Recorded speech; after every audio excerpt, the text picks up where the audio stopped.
New at noon, the Itawamba County Jail and the Sheriff's Office is finally in the 21st century. And joining us live to tell us more about some of the unique changes is the Sheriff of Itawamba County, Chris Dickerson. Thank you so much for being here. Good afternoon. Thank you.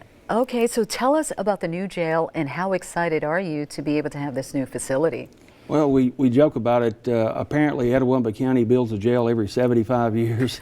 So we're extremely excited to be in the new jail. We went from a 32-bed capacity up to 154-bed capacity, and there's a lot of things inside that jail that we're able to do to help people that we weren't able to do in the old jail. Mm-hmm. And when it comes to housing inmates, right now we do know that state lawmakers are looking at a way to be able to help deal with the mental health crisis, because some law enforcement officials say that it's very difficult for you all to be able to house mentally ill patients. Yeah, 2009, 2010, somewhere in that area, I don't remember exactly, the state had passed some legislation that was prohibiting us from housing Chancery inmates, and it's become a big issue.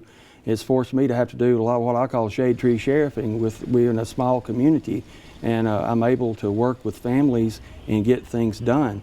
When we built the new jail, we built inside the facility another facility where we could help people that were on Chancery Court commitments to keep them away from that general population. That allows people to, when there's not enough beds in the state to treat mentally ill people.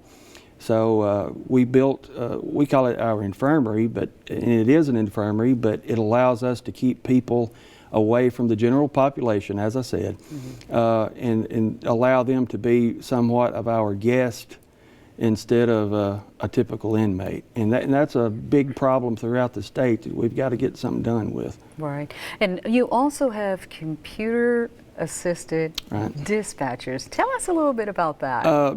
We call it the CAD System. What that stands for is computer-assisted dispatch, or computer-aided dispatch.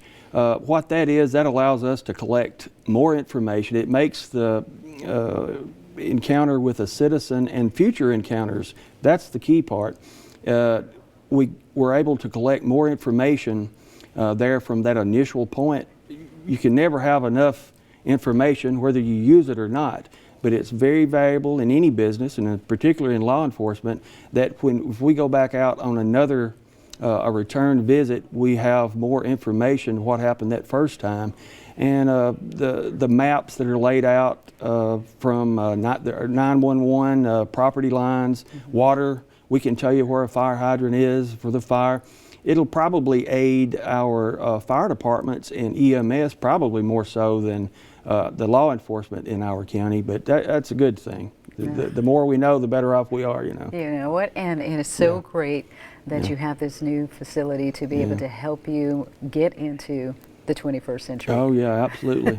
Well, thank you so much there, Sheriff, for joining us. Thank you. Still to come on WTVA 9 News.